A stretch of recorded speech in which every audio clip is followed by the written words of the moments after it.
श्रीगणेशाय नमः। नारद उवाच प्रणम्य शिरसा देवम् गौरी पुत्रम् विनायकम् भक्तावासम् स्मरे नित्यम् आयुः कामार्थसिद्धये।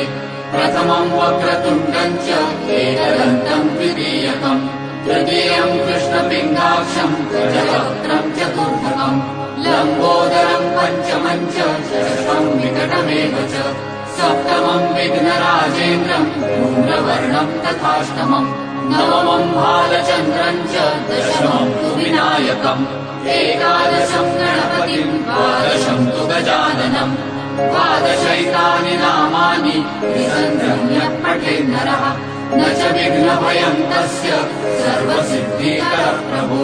विद्यार्थी लभते विद्याम् धनार्थी लभते धनम् पुत्रार्थी लभते पुत्रान् मोक्षार्थी